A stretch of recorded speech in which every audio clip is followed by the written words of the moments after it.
رب العالمین۔ اگر کوئی مسجد کا امام سود کے خلاف بیان کر دے تو لوگ اس کے دشمن ہو جاتے ہیں۔ اگر مسجد کا امام شادی بیاہوں کی خرافات کے خلاف اگر بیان کر دے لوگ اس کے دشمن ہو جاتے ہیں۔ اگر منڈے کے خلاف بیان کر دے لوگ اس کے دشمن ہو جاتے ہیں۔ کسی بھی منکر کے خلاف اگر کوئی عالم بیان کر دے، مسجد کا امام بیان کر دے، اس وقت دنیا اتنی بحث ہو چکی ہے، اپنے علماء سے اتنا کٹ چکی ہے، اتنی علماء کی ناقدری کرنے لگ گئی ہے کہ اگر کسی امام نے حق پر منکر کے خلاف بات کر دی تو اس کے دشمن ہو کر کے اسے مسجد تک سے نکال دیتے ہیں۔ ایک امام کو صرف اس وجہ سے نکال دیا گیا کہ اس نے سود پر بیان کیا، دوسرے امام کو اس وجہ سے نکال دیا گیا کہ اس نے شادی بیاہوں کی خرافات پر بیان کیا۔ روز بروز ائمہ کی ناقدری، ائمہ کے ساتھ حالات اتنے برے کیے جا رہے ہیں کہ ائمہ کی بات تک کی عظمت دلوں سے نکل گئی، ان کی قدر نکل گئی۔ خدا کی قسم یہ تو انبیاء کے وارث ہیں، اگر یہ ہمیں نہ سمجھائیں، اگر یہ ہمیں منکر سے نہ روکیں تو ہمیں اللہ کے عذاب سے، اللہ کی پکڑ سے کوئی نہیں بچا سکتا۔ اس لیے برائی کے خلاف ائمہ اگر بیان کریں تو اسے اپنے اوپر نہ لے جا کر کے اللہ کے دین کی طرف منسوب کریں کہ اللہ کے دین میں یہ حکم دیا گیا ہے۔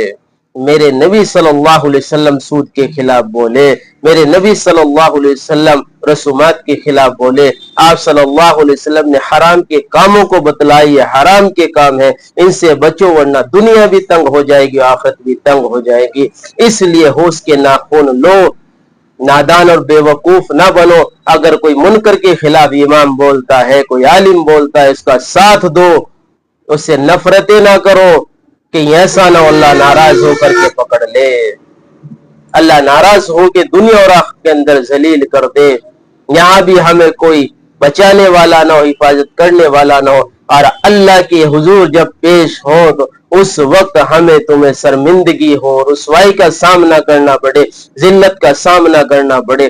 اس لیے اگر کوئی امام منکر کے خلاف بولتا ہو تو اس کی بات کو اپنے لیے ضروری سمجھے کہ وہ حق کہہ رہا ہے، وہ سچ کہہ رہا ہے، وہ ہمارا محسن ہے، وہ ہمارا سچا دوست ہے، وہ ہمارا بھائی ہے۔ دنیا کے اندر سب سے زیادہ محسن انبیاء آئے ہیں۔ انبیاء نے جہاں معروف کی دعوت دی ہے وہی انبیاء نے منکر کے خلاف بھی لوگوں کو دعوت دی ہے، سود کے خلاف بھی دعوت دی ہے، حرام کاموں کے خلاف بھی دعوت دی ہے، زنا کے خلاف بھی دعوت دی ہے، لوگوں کو سمجھائے لوگوں زنا سے بچو، بے حیائی سے بچو، سودی نظام سے بچو، برائیوں سے بچو۔ اگر بچو گے عزت پاؤ گے، نہیں بچو گے تو دنیا آخرت میں ذلیل ہو جاؤ گے۔